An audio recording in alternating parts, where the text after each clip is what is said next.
মুনাফিকের হচ্ছে দুইটি মুখ। মুনাফিকের হচ্ছে দুইটি মুখ।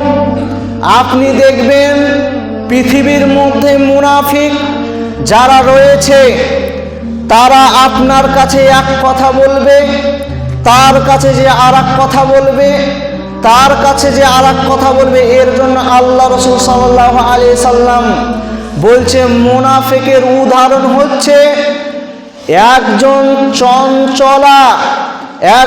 চঞ্চলিত জৈনভোগী ছাগলের ন্যায়, যে নর ছাগলের পেছনে ঘুরে বেড়ায়, একটি ছাগলের পেছনে ঘুরে বেড়ায়, সে অপর ছাগলের পেছনে ঘুরে বেড়ায়।